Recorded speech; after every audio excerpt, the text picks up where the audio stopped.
स्वागत है आप सभी का इस नए वीडियो में। तो इस वीडियो में भी हम ब्लड रिलेशन का जो भी नेक्स्ट टॉपिक है वो हम स्टार्ट करेंगे।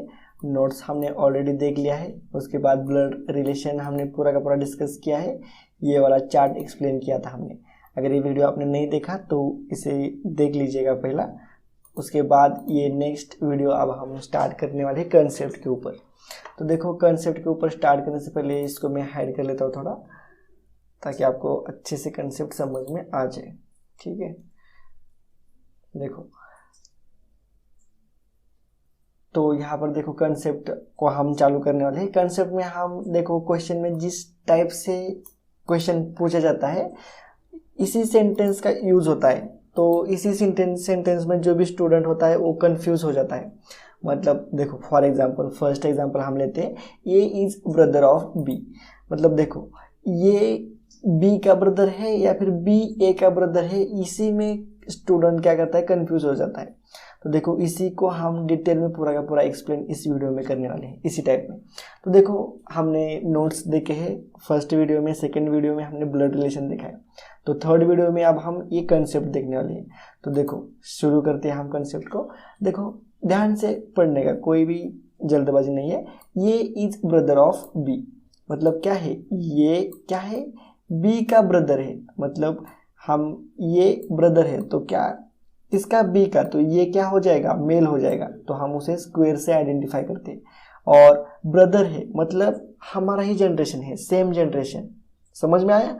तो इस प्रकार से हम हॉरिजॉन्टल लाइन यूज करेंगे और यहाँ पर बी लिखेंगे।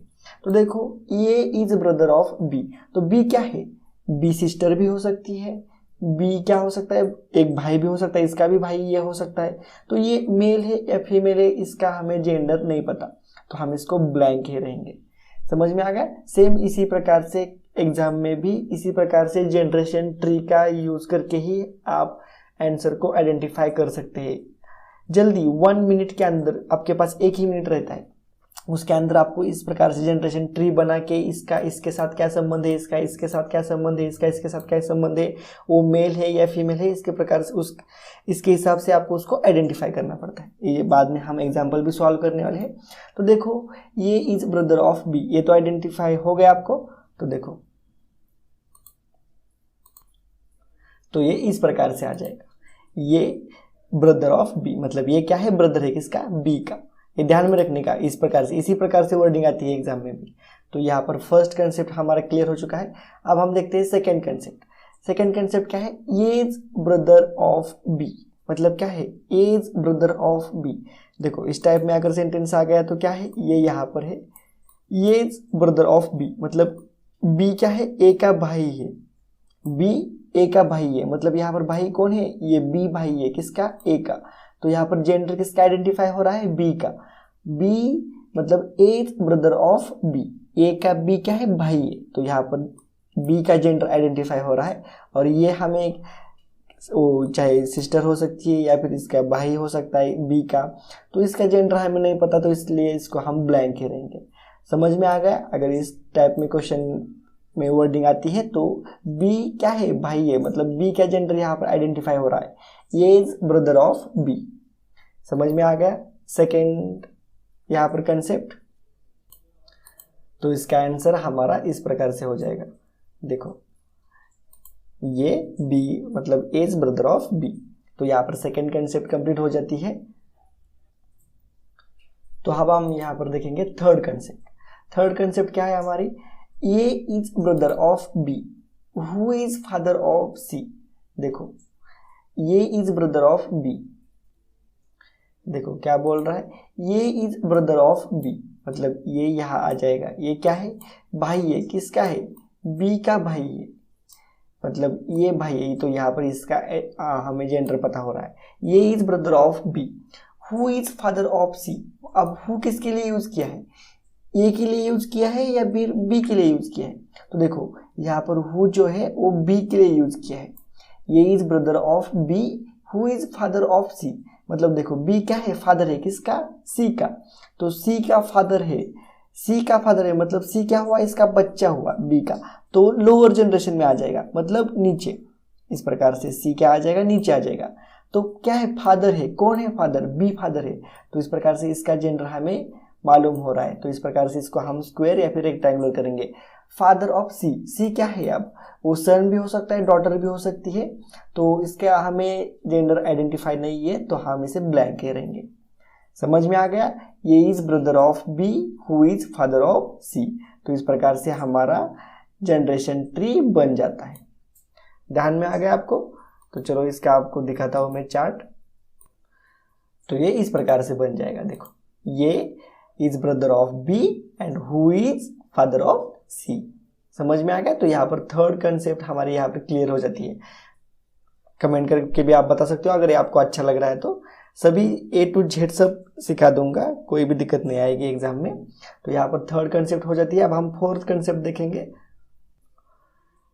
तो देखो यहाँ पर फोर्थ कंसेप्ट, ये who is brother of B and father of C, इस टाइप में वर्डिंग दिया है। देखो, ये हम यहाँ पर लेते हैं, क्या है, हु इज मतलब कौन, A who is brother of B, brother, B का ब्रदर है, कौन है, ये है। तो इस प्रकार से यहाँ पर इसका जेंडर हो जाता है, A who is brother of B, तो यहाँ पर बी का ब्रदर है। सेम जनरेशन है इसलिए हॉरिजॉन्टल लाइन में लिया बी को मैंने।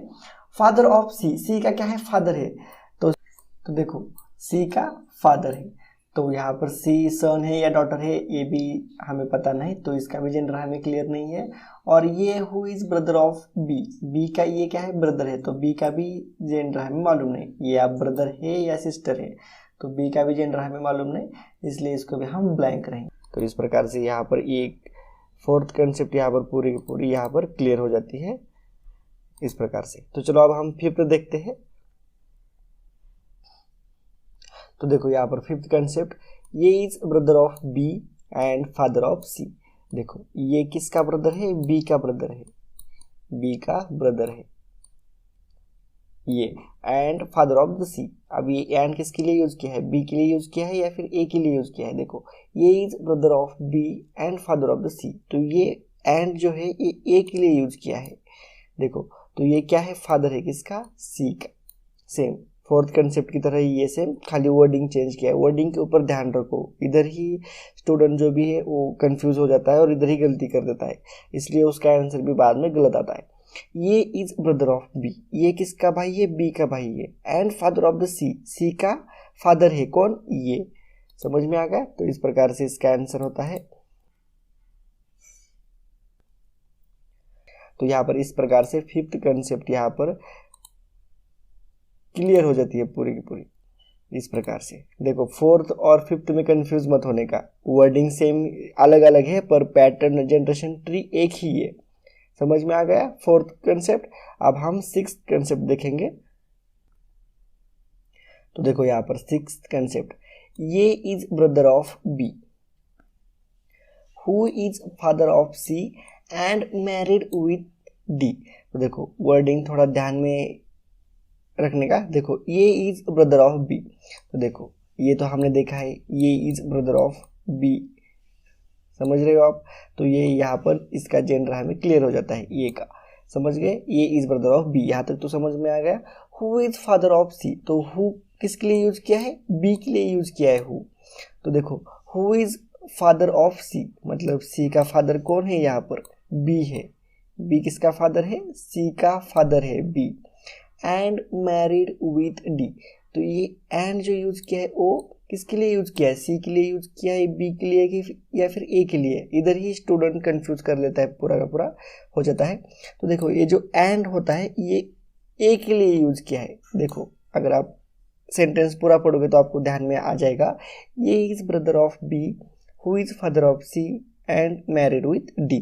तो एंड मैरिड विथ डी, तो किस कौन, ए ने मैरिड विथ डी, तो ये एंड जो है वो ए के लिए यूज किया है। मतलब कौन मैरिड हुआ है, डी से ए मैरिड हुआ है, तो यहाँ पर डी आ जाएगा, मैरिड विथ डी। तो डी का जेंडर क्या है, ये फीमेल है।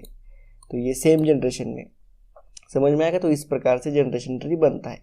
ये क्या है, ब्रदर है किसका, बी का, जो कि फादर है सी का, और ए ने मैरिड हुआ है किसके साथ, डी के साथ। समझ में आएगा। इस प्रकार से हमारा ये जनरेशन ट्री यहाँ तो यहाँ पर 6th कंसेप्ट हमारा कंप्लीट हो चुका है। अब हम 7th कंसेप्ट देखेंगे। तो देखो 7th कंसेप्ट यहाँ पर, ए इज ब्रदर ऑफ बी। ये क्या है? बी का ब्रदर है। ये तो हमने ऑलरेडी बहुत बार देख लिया है, अब आपको ध्यान में भी रहना चाहिए ये। And C is father of D. And देखो, एंड आप ए के लिए भी यूज नहीं किया, बी के लिए भी यूज नहीं किया, ये दोनों अलग सेंटेंसेस है। इनको जोड़ने के लिए यहाँ पर and connectivity, as a connectivity इसको यूज किया है। तो देखो, C is father of D. C क्या है? फादर है किसका? डी का। तो यहाँ पर सी का जेंडर क्लियर हो जाता है। समझ में आ रहा है आपको? देखो, A is brother of B and उसी प्रकार से C is father of D. तो ये दोनों सेंटेंस अलग अलग है। तो इस प्रकार से जनरेशन ट्री इनका अलग अलग हो जाएगा। तो देखो यहाँ पर and as a connectivity use हुई है। तो इस प्रकार से ए और बी का रिलेशन अलग है और सी और डी का रिलेशन अलग है। इन दोनों में कोई भी संबंध नहीं है। तो यहाँ पर 7th नंबर की कंसेप्ट यहाँ पर क्लियर हो जाती है। उसके बाद 8 नंबर की देखो आप, इस टाइप में अगर वर्डिंग आ जाए, only son of grand father. देखो, आपके ग्रैंड फादर का एक ही सन है। ओनली सन मतलब एक ही सन है, दूसरा सन नहीं है। तो वो आपके क्या होंगे? फादर ही होंगे वो।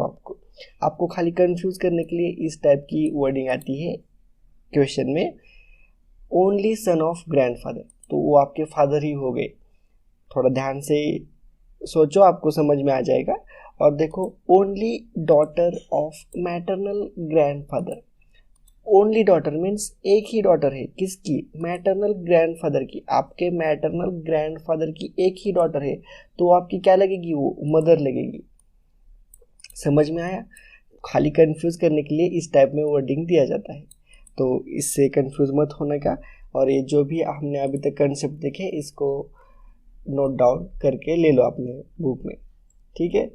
उसके बाद हमने कंसेप्ट देख लिया पूरा का पूरा, और इसके आगे के लेक्चर में अब हम एग्जाम्पल सॉल्व करेंगे। बहुत सारे एग्जाम्पल है, ये हम नेक्स्ट वीडियो में इसे सॉल्व करेंगे। तो चलो मिलते हैं नेक्स्ट वीडियो में।